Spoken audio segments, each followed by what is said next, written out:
राधे राधे मित्रों, आप सभी का स्वागत है भक्ति ज्ञान में। तो आज हम बात करते हैं एकादशी के बारे में। और एकादशी जो कि है 16 या 17, आखिर कब है ये एकादशी? तो मैं आपको बता दूं कि 17 जुलाई दिन बुधवार को है देवशयनी एकादशी। इसे हम हरि देवशयनी एकादशी के नाम से भी जानते हैं। और इसकी शुरुआत हो रही है 16 जुलाई को, लेकिन उदया तिथि के अनुसार इसका व्रत रखते हैं हम 17 जुलाई दिन, बुधवार के दिन हमें ये व्रत रखना है। और अगर आप रात के समय ही पारण करते हैं तो आप रात को इसका पारण कर सकते हैं, क्योंकि ये 9 बजे तक एकादशी तिथि रहेगी। और अगर आप अगले दिन सुबह इसका पारण करते हैं तो आप 18 जुलाई को इसका सुबह पारण कर सकते हैं। तो चलिए अब हम बात करते हैं कि इस एकादशी में आखिर क्या होता है और कैसे हम इस एकादशी को मनाते हैं। तो सबसे पहले जो भी व्रत करता है उसे देवशयनी एकादशी व्रत कथा अवश्य सुननी चाहिए या पढ़नी चाहिए। और अगर आप पढ़ नहीं सकते तो किसी दूसरे से सुन सकते हैं, लेकिन आपको ये जरूर सुननी है। और देवशयनी के एकादशी के दिन देव सोने का दिन है। इसका मतलब है कि जगत के पालनहार श्री हरि विष्णु जी इस दिन योग निद्रा में जाते हैं और वो क्षीर सागर में सोते हैं।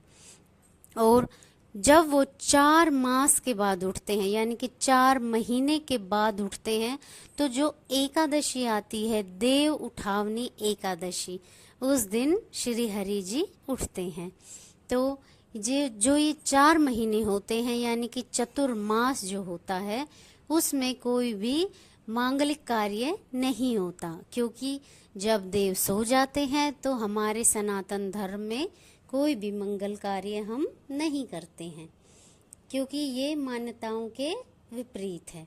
और इस समय जो वो धरती का पालनहार करते हैं वो हैं बाबा भोले शंकर, क्योंकि जब बाबा भोले शंकर के दिन आ जाते हैं, सावन लग जाता है, तो जब तक श्री हरि जी सोते हैं तो हमारे संसार की देखभाल बाबा भोले करते हैं। तो चलिए अब हम बात करते हैं कि ये व्रत हमें कैसे रखना है। इस व्रत को वैसे ही रखना है जैसे हम हर बार रखते हैं। सुबह उठना है, नहाना है, धोना है, अपने सारे काम करने हैं और श्री हरि विष्णु की पूजा करनी है। और हमें तुलसी दल भी एक दिन पहले तोड़ के रख लेने हैं, क्योंकि जब भी हम एकादशी में श्री हरि की विष्णु की पूजा करते हैं, उन्हें कोई भी भोग, कोई प्रसाद चढ़ाते हैं, तो तुलसी दल डालकर ही उसमें प्रसाद चढ़ाते हैं। तो ये तुलसी दल आपको मंगलवार को ही तोड़ लेने हैं और रख लेने हैं, ताकि आप अगले दिन पूजा में इसका प्रयोग कर सकें। तो ये तो बात हुई जो व्रत करते हैं। और जो व्रत नहीं करते, और देखिए चावल का सबको पता है, इसमें विशेष तरीके से मतलब मना ही है।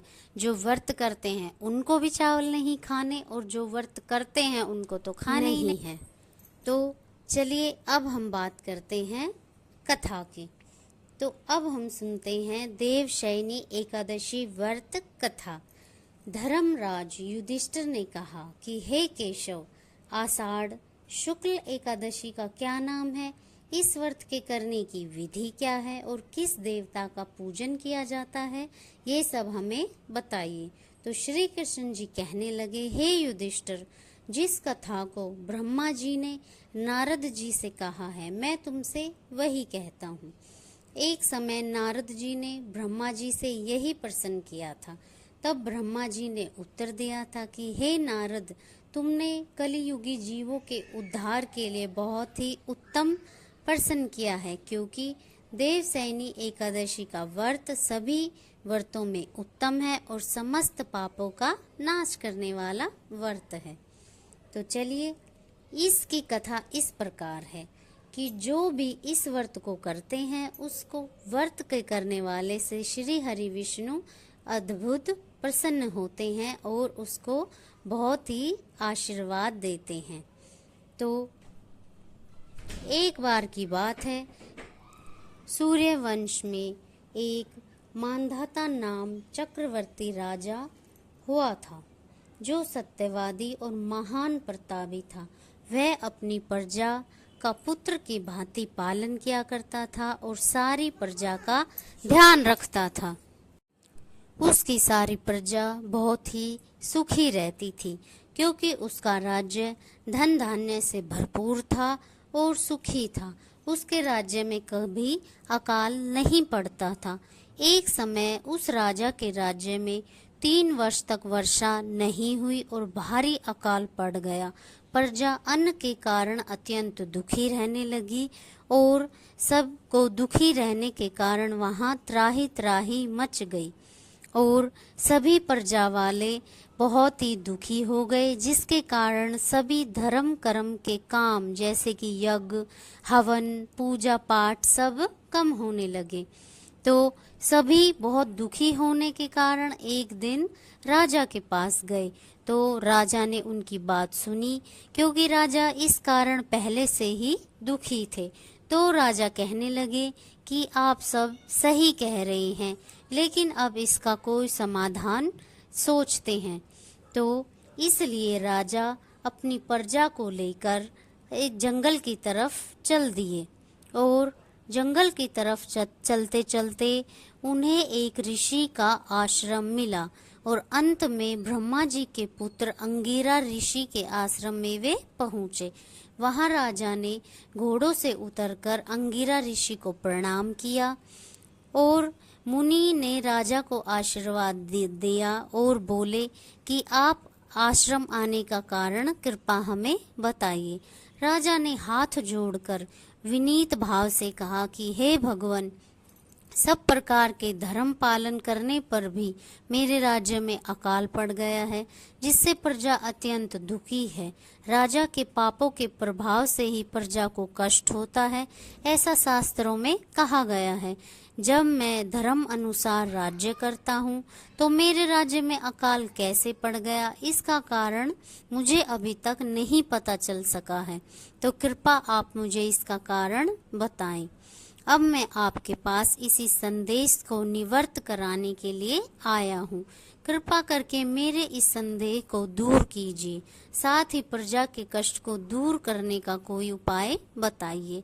इतनी बात सुनकर ऋषि जी कहने लगे, हे राजन, ये सतयुग है, ये युगों में उत्तम युग है, इसलिए यहाँ छोटे से भी पाप का बड़ा अपराध मिलता है, मतलब दंड मिलता है। अर्थात इस युग में धर्म की सबसे अधिक उन्नति है। लोग ब्रह्मा जी की उपासना करते हैं और केवल ब्राह्मणों को ही वेद पढ़ने का अधिकार है और ब्राह्मण ही तपस्या करने का अधिकार रख सकते हैं।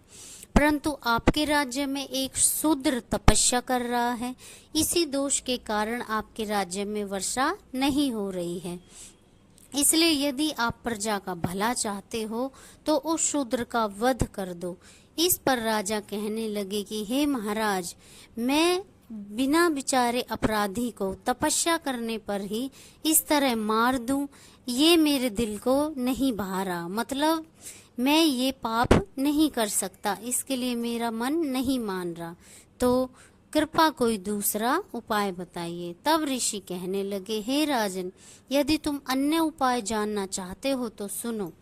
आषाढ़ माह के शुक्ल पक्ष की जो एकादशी आती है, तुम उसके व्रत कर सकते हो और उस व्रत के प्रभाव से तुम्हारे राज्य में वर्षा होगी और प्रजा सुख प्राप्त करेगी, क्योंकि इस एकादशी का व्रत सब सिद्धियों को देने वाला है और समस्त उपद्रवों का नाश करने वाला है। इस एकादशी का व्रत तुम प्रजा, सेवक और मंत्रियों सहित करो। मुनि के इस वचन को सुनकर राजा अपने नगर को वापस आया और उसने विधि पूर्वक पद्मा एकादशी का व्रत किया। उस व्रत के प्रभाव से वर्षा हुई और राजा को बहुत ही खुशी हुई और प्रजा को सुख पहुंचा, क्योंकि जब प्रजा का अनाज होने लगा और उनके राज्य में खुशी आई तो अतः इस मास की एकादशी का व्रत सब मनुष्यों को करना चाहिए। इस व्रत से इस लोक में भोग और परलोक में मुक्ति देने वाला है। इस कथा को पढ़ने और सुनने से मनुष्य के सभी पाप नष्ट होते हैं और जो भी उसने जाने अनजाने पाप किए हैं उनसे भी उसे मुक्ति मिलती है। तो ये थी हमारी देवशयनी एकादशी व्रत कथा। तो कृपया सुनिए और वीडियो को लाइक करें, शेयर करें, सब्सक्राइब करें। राधे राधे मित्रों।